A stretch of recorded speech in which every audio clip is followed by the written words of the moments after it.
فکر کنم سخت‌ترین کار بعد از کارتون اومدن اینه که یک کمالگرا بخواد یه دونه ویدیو ضبط کنه. من بعد از ضبط کردن 10 ویدیو و ادیتشون و اینکه هیچ کدومو توی یوتیوبم آپلود نکردم، تصمیم گرفتم برای بار 11 یه ویدیو جدید رکورد کنم. خودم قول دادم این یکی و دیگه اگه هر جوری بشم، هر شکلی، با هر توپقی حتما آپلود کنم، چون خسته شدم. خیلی متاسفم که اولین دیدارمون اینطوری شروع میشه و با شخصیت اصلی من روبرو شدین. یک آدم حساس که تصمیم گرفته یه کار جدید رو شروع کنه. من هرو هستم و خیلی خوش اومدید به چنل یوتیوب من به اسم هیروئین. هیروئین به معنی قهرمان مؤنث هستش و هرو به معنی قهرمان مذکر. اسم واقعی من هیرو هستش، ولی هیرو نوشته میشه ولی هرو خونده میشه.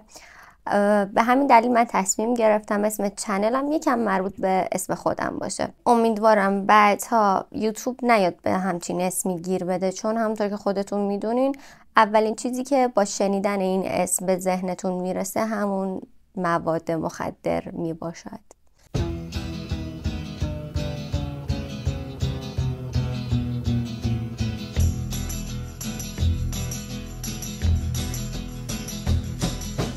امروز قراره در مورد یکی از فریک ترین آدمای کره زمین یعنی عدنان اکتار باهاتون صحبت کنم. همه چیز از جایی شروع شد که من این ویدیو رو توی اینستا دیدم.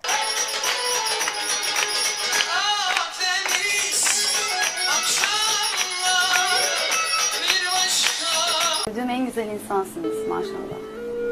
Cennetten gelmiş gibisiniz maşallah. Elhamdülillah. Hem çok güzelsiniz hem ahlakınız çok güzel maşallah. Şahanesiniz maşallah. Maşallah.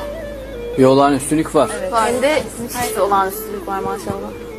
Dünyada en çok sevdiğim, en çok güvendiğim güzel aşkımla yayınımıza devam ediyoruz inşallah. Hoş geldiniz hocam. Hoş bulduk. Hoş geldiniz. Maşallah hocam. اولش خیلی برام مسخره میومد که چی بشه یه پیرمرد اون وسط نشسته، یه سری دخترای پلنگ و در و داف اون وسط دارن میرقصن، بعد از هم دیگه تعریف میکنن what the fuck. بعد حس کردم شاید خب این شوگرشونه، اینا گل دیگرن و همچین ارتباطی هست، به خاطر پول دارن از این یارو تعریف میکنن.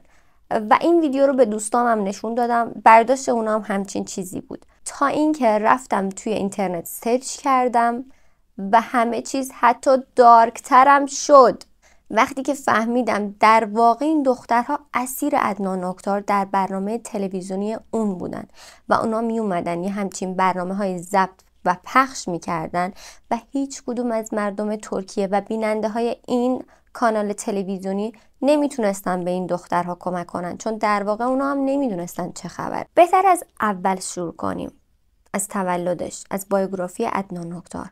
عدنان اکتار متولد سال 1956 شهر آنکارا ترکیه می باشد. عدنان در بچگی پدرش رو از دست میده و با مامانش تنهایی زندگیشون رو ادامه میدن. عدنان پسر باهوشی بوده، درساشو خوب میخونده، زرنگ بوده، همیشه A میگرفته، اما آنچنان که بگیم نابغه ای نبوده. عدنان بعد از تمام کردن دبیرستانش تصمیم میگیره به استانبول بره و رشته معماری رو شروع کنه. بعد عدنان با خودش فکر میکنه که توانایی‌هاش خیلی فراتر از رشته‌ایه که انتخاب کرده، پس رشته‌شو به فلسفه تغییر میده، اما بازم ادامه نمیده و ترک تحصیل میکنه. به عنوان کسی که اینجا نشسته و 0 تا 100 زندگی عدنان اکتار رو میدونه داره برای شما تعریف میکنه، به نظر من عدنان یک آدم خودشیفته بوده و بعد از کلا ترک تحصیل کردن شروع میکنه به نوشتن یک سری کتاب. عدنان در طول زندگیش بالای 240 جلد کتاب نوشته. شاید الان بگین که واو چه آدمی، 240 جلد کتاب، بالای 240 جلد کتاب. اما خب همه این کتابا رو در واقع عدنان از یه سری کتابات مختلف کپی میکرده و با یک سری تغییرات اونا رو مینوشته و بعد به اسم خودش یا لقبی که الان براتون توضیح میدم به چاپ میرسونده. عدنان اسم هارون یحیی رو به عنوان لقب خودش انتخاب کرده بوده و روی کل کتاباش به جای نوشتن اسم عدنان اکتار تو قسمت نویسنده هارون یحیی رو می نوشته. پارت اول اسم هارون یحیی یعنی هارون برگرفته از برادر حضرت موسی. پارت دوم اسمش یحیی برمیگرده به پیامبری که قبل از حضرت مسیح به دنیا اومده و اومدن حضرت عیسی مسیح رو پیش بینی میکرده. حالا یکم جلوتر من بهتون میگم دلیل انتخاب همچین اسمی توسط این آقا چی بوده. همونطور که بهتون گفتم عدنان در طول زندگیش بیشتر از 240 جلد کتاب نوشت که همشون هم کپی بودن و عدنان حتی موضوع کتاباش هم خیلی بی سر و ته بوده. این شخص در مورد هر موضوعی شکر میخورده، از اسلام بگیرین تا نظریه داروین، سیاست و هر چیز دیگه ای. عدنان خودش رو امام زمان میدونسته و کلا خیلی غیر مستقیم میومده میگفته ببینین من همون مهدیم که شما دنبالشین و دلیل انتخاب اسم هارون یحیی هم دقیقا همین بوده که بگم ببین من یه جورایی ارتباط دارم با پیامبرا و مهدی و اینکه من خود مهدیم. سر کتابایی که عدنان می نوشته یه مدت دستگیرش میکنن چون خیلی به یهودی‌ها اینا فوش و بد و بیرا میگفته توی کتاباش که البته هم فوشا هم کپی میکرده و وقتی که عدنان رو دستگیر میکنن میفهمن که این آدم اصلا نباید توی زندان باشه، میفرستنش توی تیمارستان. توی تیمارستان هم عدنان سعی میکرده یک سری مرید برای خودش جذب کنه، از بیمارا بگیر تا حتی دکترایی که توی اون تیمارستان کار میکردن. بعد از چند ماه عدنان مرخص میشه. عدنان یک سیستم عجیب غریبی رو برای خودش دست و پا میکنه، سیستمی که قربانی‌های اصلیش دخترهای تینیجر بودن. البته قربانیاش خیلی بیشتر از دخترهای تینیجر بودن و شامل حتی پسرها هم میشدن. اما چطوری؟ سیستمی که عدنان تأسیس کرد در واقع یک باند مافیایی خیلی بزرگ بود که انقدر تعدادشون توی این باند زیاد بود و قسمت‌های مختلفی داشت حتی اعضای خود اون باندها هم دیگر رو شاید نمیشناختن. یک قسمت از سیستم عدنان اکتور توسط بورا یلدیز مدیریت می شده. بورا یلدیز و دار دستش همطور که گفتم دخترای تینیجر رو تارگت قرار می دادن و سعی می کردن یه جوری اینا رو فریب بدن که جزوی از همون سیستم بکنن. حالا چطوری؟ طبق چیزایی که گفته شده بورا دست راست عدنان بود، یعنی عدنان بدون بورا نمیتونست در این حد پیشرفت کنه. بورا یک مرد خوش لباس، خوش تیپ و خوش چهره بود که از خودش چیز خاصی نداشت. عدنان بهش کلی ماشین داده بود و با اینا سعی میکرد دخترهای جوانو فریب بده. قسمت گروه بورا چطوری کار میکرد؟ بورا و یک سری از همکاراش که مثل خودش پسرهای جوان و خوشتیپ بودن میرفتن پاساژهای ترکیه، مثلا پاساژهای شهر استانبول و حتی شهرهای اطراف. اونجا یک دختری رو تارگت قرار میدادن، دختری که از نظر ظاهری و سنی مناسب چیزی که اونا میخواستن میبود. اونا با بیسیم با هم دیگه ارتباط برقرار میکردن، اینطوری که این دختر الان فلان جاست داره میره فلان جا، لباسش اینطوریه، قیافش اینطوریه، به هم دیگه خبر میدادن. بعدش بورا به صورت خیلی نامحسوس خودش رو در مسیر اون دختره قرار میداد و به صورت خیلی نامحسوس شروع میکرد یه مکالمه ای رو با دختره ایجاد کنه. اکثر مکالماتشون هم اینطوری بود که خانم ببخشید شما مدلی چیزی هستین؟ دختره میگفت خیر، ولی شما پتانسیل مدل شدن رو دارین. من توی یک شرکت مدلینگ کار میکنم، اگه علاقه دارین میتونین ایمیلتو به من بدین تا ما براتون یک ایمیل کاری بفرستیم و اگه علاقه‌مند بودین با ما همکاری کنین. بچه‌ها الان هم همچین اتفاقی بیفته خیلی ها حتی گول میخورن، چه برسه به اون موقع که اصلا شبکه‌های اجتماعی در اون حد پیشرفت نکرده بوده که آدما بتونن از طریق اونا یکم آگاهیشون رو ببرن بالا. و اون دختر خب به بورا ایمیلشو میداد. بعد از چند هفته از طریق اون آدرس ایمیل به دختر ایمیلی زده میشده، یک ایمیل کاملا واقعی از طرف یک شرکت معتبر مدلینگ و اون دختره رو به همکاری و داشتن مصاحبه تو اون شرکت دعوت میکرده و دخترم طبق اون آدرس و تایمی که توی ایمیل نوشته شده بوده به اون شرکت مراجعه میکرده برای انجام دادن مصاحبهش. توی مصاحبه یک کار خیلی ایدئال به دختر معرفی میشه، کاری که شامل مدلینگ میشده، همکاری با شرکت‌های دارویی خیلی معروف ترکیه و حتی خارج. به دختر میگفتن ما شاید تو رو بفرستیم خارج از ترکیه، پس اگه پاسپورت نداری حتما اقدام کن و پاسپورتتو بگیر. و یک دختر تینیجر هم خیلی باور میکنه، شاید حتی اگه دختر بزرگسالم بود حتی اونم باور میکرد، چه برسه به اینکه تینیجر بوده دختره. بعدش هم بهش میگفتن این 3000 لیر برای عیاب ذهابت و حقوقش هم یه چیز خیلی عالی بهش پیشنهاد میدادن و دختره اینطوری بود که شانس به هم رو کرده، پس چرا قبولش نکنم؟ و همه اون شرایط رو قبول میکرده و قرارداد رو امضا میکرد. بعد از اینکه دختر کم کم آماده میشه که برگرده خونش، یه هوی خیلی تصادفی، البته از قبل برنامه‌ریزی شده بوده، برا رو میبینه. برا اینطوری بود که تو هم اینجایی، منم دارم میرم خونه، اگه میخوای میرسونمت. و دختر هم قبول میکرده. دختره ماشین برا رو میدید، ماشینی که خیلی ماشین گرون قیمت ولی صاحب اصلیش اصلا برا نبوده، سوار میشده. دختره نمیدونسته که این ماشین برای برا نیست. برا هم جوری رفتار نمی‌کرده که بگه این ماشین برای من نیست. دختر سوار ماشین می‌شده. توی مسیر اینجوری با برا حرف می‌زدن در مورد کار و برا خیلی جنتلمن با دختر رفتار می‌کرده، نه مثل یک سری پسر حول. همه این برنامه‌ها انقدر طول می‌کشیده که خیلی خیلی واقعی جلوه داده بشه. یعنی حتی جای سر سوزنم برای شک باقی نمونه. توی ماشین یهویی گوشی برا زنگ می‌خورده. برا می‌ذاشته روی آیفون و یک خانومی که در واقع یکی از همکارای برا بوده اونجا خودش رو جای مامان برا جا میزده و میگفته برا پسرم، امروز با بابات داشتیم در مورد تو صحبت میکردیم، پس تو که قراره ازدواج کنی؟ ما خیلی دوست داریم قبل از اینکه بمیریم نوامون رو ببینیم.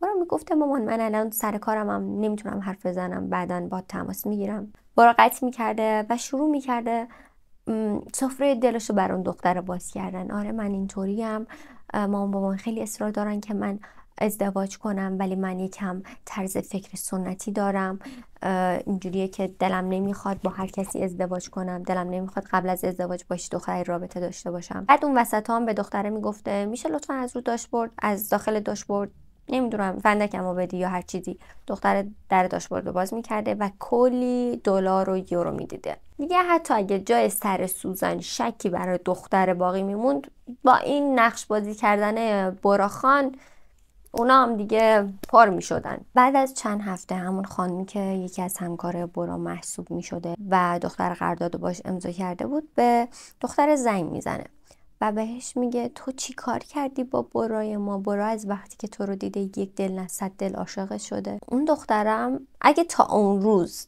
خیال بافی نمی کرده در مورد خودش و برا، همون تماس باعث می شده که شروع کنه خیال بافی کردن یک رابطه پرفکت بین خودش و برا رو.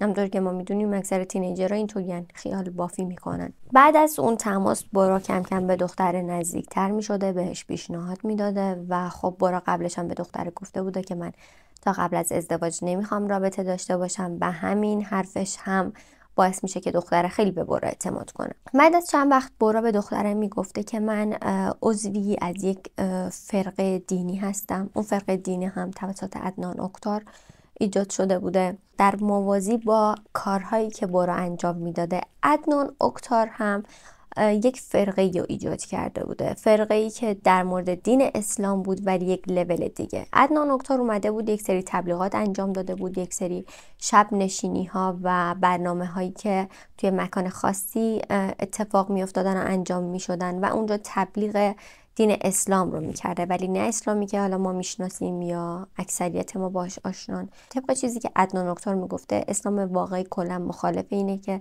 زنا محدود باشن و در واقعی که از راههای رسیدن و نزدیک شدن به خدا داشتن رابطه های جنسیه، به خصوص برای مرد. برا به اون دختره میگفته که من جزوی از فرقه عدنان اکتارم و اگه تو بخوای که همسر من بشی تو هم باید به این دین اسلامی که عدنان میگه ایمان بیاری. و خب دختره میگفته که باشه چرا که نه و با برا به اون برنامه معروف عدنان اکتار میرفته و اونجا عدنان کلی مرید پیدا کرده بود. برنامه های عدنان اکتار پر از آدمای معروف اون زمان ترکیه بودن. خیلیا به عدنان اعتقاد داشتن، به صحبتایی که عدنان میکرده در مورد دین اسلام، به خصوص اینکه عدنان اوایلش اصلا همچین چیزی رو مطرح نکرده بوده که اسلام واقعی یعنی اینکه داشتن رابطه‌های جنسی متعدد و از این روش آدم میتونه به خدا نزدیک‌تر بشه. اوایلش عدنان یک مبلغ اسلام ساده بود و از این روش تونسته بود خیلی طرفدارهای مذهبی پیدا کنه و یک سری آدم‌های معروف اون زمان ترکیه هم شامل اون آدم‌های طرفدار عدنان می‌شدن. دختره و برا به اون برنامه هم می‌رفتن.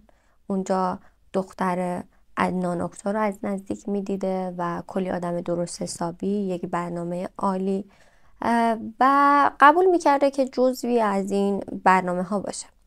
چند بار این اتفاق میافتاده، برو دختره رو میبرده همچین برنامه‌ای، تا اینکه یک شبی دختره رو به بهونه بردن به اون برنامه به یک خونه دیگه میبره. حالا اونجا با دخترش صحبت میکرده، بستگی داشته به دختره. اگه حس میکرده دختره راضی میشده سعی میکرده با صحبت کردن دختره رو قانع کنه، به این صورت که ببین ما که قصدمون ازدواجه. همونطور که دیدی عدنان اوکتار هم میگه که یکی از راههای رسیدن به خود داشتن رابطه جنسیه، پس ما که قرار ازدواج هم بکنیم چرا الان رابطه ای نداشته باشیم. اگه اسم کرد دختر قبول میکنه از این روش استفاده میکرده و دخترم قبول میکرده.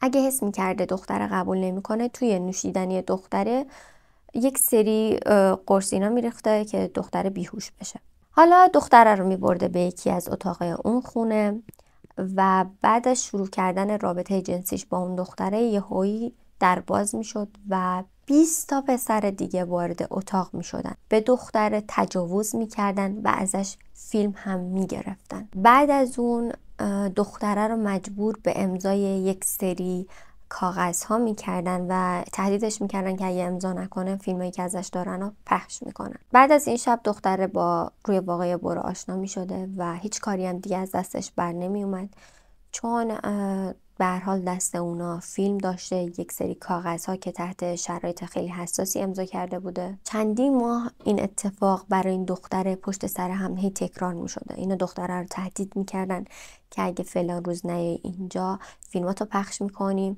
دست ما اسناد داری که امضا کردی، اونا رو میبریم دادگاه ازت شکایت میکنیم.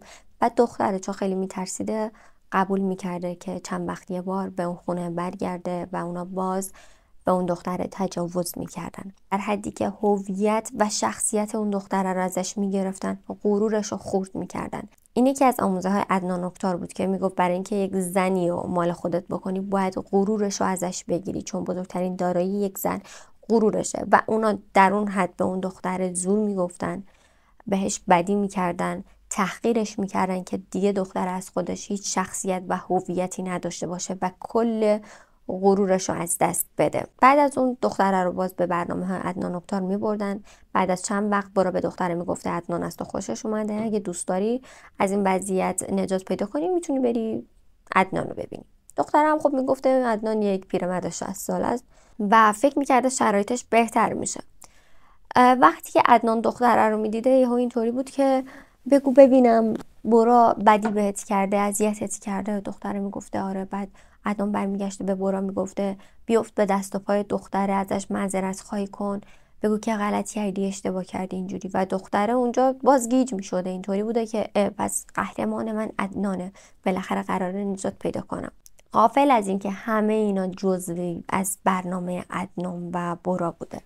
خب اینجا بهتره که بدون پرانتز باز کنم، البته دوتا. پرانتز اول، برا تنها کسی نبوده که این دخترها رو گول میزده، بلکه یک گروهی داشته که کلا وظیفه اعضای این گروه پیدا کردن این دخترها و گول زدنشون و آوردنشون تا این مرحله بوده. من گفتم برا که قشنگ مثالی زده باشم. حالا شاید یک سری روش های دیگه هم داشته باشن، ولی روشی که خیلی معروف شده بوده این روشه بوده. پرانتز دوم، عدنان اوکتار در سنین جوانیش عاشق یک مدلی به اسم ابرو ششیک همچین چیزی میشه، من تلفظ اسمشون رو زیاد بلد نیستم، ولی همون روزای اول رابطهشون چون روی واقعی خودشونشون داده بوده ابرو کلا باش کات میکنه که از دستش فرار میکنه. برای همین وقتی که به اون دختر گفته میشده تو میتونی از این زندگی نجات پیدا کنی و بری توی خونه عدنان اوکتار، یک خونه بوده به اسم دراگو، زندگی کنی، یک سری شرط ها داره. یکی از شرطاش اینه که باید عمل زیبایی انجام بدی و اکثریت، یعنی شاید همشون قبول میکردن. اونا میرفتن یک سری عمل های زیبایی انجام میدادن و خیلی هاشون شبیه این معشوقه و اکس عدنان اوکتار میشدن و خیلی ها میگن عقده اصلی عدنان همین بوده، چون پس زده شده بوده توسط اکسش، سعی میکرده این دخترها رو به برده های جنسی که شبیه اون دختره بودن، شبیه ابرو بودن، تبدیل کنه. دخترها عملهای جراحی انجام میدادن، میرفتن توی خونه تا با عدنان اوکتار زندگی کنن. توی این خونه یک سری شرط و شروط های دیگه ای هم بوده. یکی دیگه از شرطاش این بوده که همه اون دختره یا باید کاملا لخت و یا نیمه برهنه توی خونه میگشتن و اگه کسی خلاف قوانین اون خونه کاری انجام میداده توی اتاق مینداختنش و تا چندین ماه حتی اونجا حبس میشده و توی طول روزم خیلی کم بهش غذا و آب میرسوندن. تو طول این مدت عدنان باز هی داشته این اتفاقات میافتاده، یعنی باز یک سری قربانی های جدید رو پیدا میکردن، به این خونه اضافه میکردن، به طوری که گفته میشه اونا در سراسر ترکیه 230 تا خونه برای اینکه این قربانی ها رو پیدا کنن داشتن. در سال 2009 عدنان اکتار یک برنامه تلویزیونی رو برای خودش دست و پا میکنه. تو این برنامه این دخترها رو می آورده. محتوای برنامه اینجوری بوده که می اومده مثلا دین اسلام رو تبلیغ میکرده، می اومدن از اون دختر رو تعریف میکرده، اون دختر رو از اون تعریف میکردن. به خاطر هم بود که من اولین ویدیو گفتم در واقع این دخترها اسیرهای عدنان بودن و هیچ کدومشون نمیتونستن فرار کنن، چون کلی سندهای عجیب غریب دست عدنان و دار دستش داشتن که اگه سعی میکردن حتی فرار کنن اونا رو میبردن دادگاه و دختره رو مثلا از طریق قانونی گیر مینداختن. تو اون برنامه تلویزیونی عدنان چرت و پرتای زیادی میگفته، از جمله اینکه خیلی غیر مستقیم میگفته که من مهدیم. اینجوری بود که یه بار یکی بهش گفته بود آیا فکر میکنی تو مهدی هستی؟ اون اینطوری بود که نه من نمیگم که مهدیم، ولی روایت داریم که مهدی بین ابروهاش یک سری فاصله و اینا هست که بعد تو همون لحظه دوربین اون برنامه داشت ابروهای عدنان رو نشون میداده که ببینین همین فاصله ها رو داره. یا اینطوری بوده که عدنان بیماری فتق داشته، بعد میومده میگفته که روایت داریم که مهدی یک برآمدگی و یک ورمی بین دوتا پاهاش داره که منم دارم. اینطوری خیلی غیر مستقیم میگفته که من مهدیم. بعد اون روایت ها هم روایت هایی بودن که عدنان از خودش در آورده بوده، یعنی هیچ کدومشون واقعی نبودن. عدنان در سال 2011 در حدی پیشرفت کرد که تونست برای خودش یه دونه کانال رسمی دست و پا کنه، یعنی نه که فقط یه برنامه داشته باشه، یک کانال تلویزیونی داشته باشه و محتوای اون برنامه ها هم دقیقا همینا بودن. عدنان میگفته که برای این که من به اون لول از معنویت خودم برسم به 300 تا یار نیازه و اون دخترها رو هم جمع میکرده که به اون 300 تا یار برسه. خودش هم عدنان حس نمیکرد داره دروغ میگه یا داره سر کسی کلاه میذاره، به چیزایی که میگفته کاملا ایمان داشته. خیلی ها از طریق این کانال تلویزیون و بدون اینکه بدونن در واقع چه اتفاقهایی باعث شده عدنان به اینجا برسه تبدیل میشدن به مریدهای عدنان اکتار و عدنان اکتار برای مریدهاش کسی انتخاب نمیکرده. اونا باید یکی از 3 شرایط خوشگل بودن، پولدار بودن یا خیلی باهوش بودن رو میداشتن. عدنان بارها کارش به دادگاه میرسیده. اینجوری بوده که هر بار یه چیزی از عدنان پیدا میکردن، ولی چون عدنان به آدمهای خیلی گردن کلفت ترکیه متصل بوده موفق نمیشدن که پلیس اونا رو دستگیر کنن. عدنان در سال 2018 به دلیل اینکه یک سری از افرادش دیگه تصمیم گرفتن سر حال اختلافاتی که با عدنان داشتن ولی ما نمیدونیم چه اختلافاتی، با عدنان همکاریشو تموم کنن، میرن پیش پلیس اون تعداد همکارای قبلی عدنان و پیام ها و تماس هایی که عدنان تا موقع داشته رو برای پلیس رمزگشایی میکنن. افرادی که برای عدنان کار میکردن اینطوری بودن که پشت تلفن در مورد مثلا امروز نهار مهمون ما دعوتی، که این خودش یک رمزی بود، یعنی امروز فلان نقشه را قراره اجرا کنیم. کارهای غیرقانونی عدنان فقط اینجوری نبود که از دخترها سوء استفاده کنه، بلکه عدنان قاچاق مواد مخدر و خیلی کارهای دیگه‌ای هم کرده بود تو طول زندگیش. این همکارهای سابق عدنان از عدنان جدا میشن و میرن همه چیزو به پلیس میگن. پلیس ها میتونن به وسیله کمک هایی که اونا بهش کرده بودن تماس‌های عدنان رو رمزگشایی کنن و مدارک لازم برای دستگیری عدنان رو به دست بیارن و بتونن بالاخره در سال 2018 بعد از 40 سال عدنان رو دستگیر کنن. تمام اون کسایی که برای عدنان کار میکردن رو دستگیر کردن و از اون خونه های عدنان، اون خونه‌ای که گفتیم در سراسر ترکیه داشته و اون خونه اصلی عدنان، 69,000 قرص ضد بارداری پیدا کردن.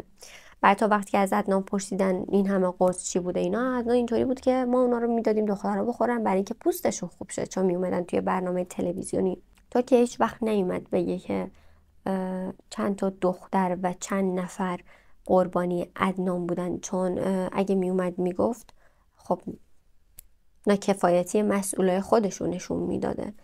ولی طبق چیزی که الان گفته شده بیشتر از 300 دختر قربانی بودن که به نظر من این تعداد خیلی بیشتر از این مقدار بوده، چون عدنان 40 سال این کار رو انجام میداده و تو این 40 سال هم خیلی از اون دخترها تو خونه های عدنان حامله می شدن و بچه هایی رو به دنیا می آوردن که اون بچه ها تو همون محیط بزرگ می شدن و جزوی از همون نوچه های عدنان می شدن. بعد از دستگیری عدنان یک سری از اون دخترها اومدن زندگی که تو خونه دراگوز داشتن رو بر بقیه تعریف کردن.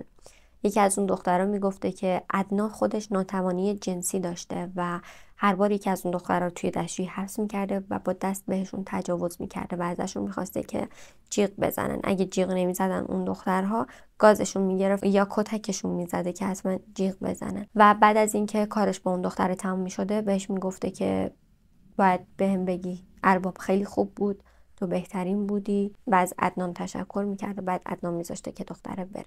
باورم نمیشه در طول 40 سال یک آدم روانی همچین کاری انجام بده و بعدش پلیس ترکیه بتونه این آدم رو پیدا کنه. در 17 نوامبر سال 2023 عدنان در آخرین دادگاهش به 8658 سال زندان محکوم شد.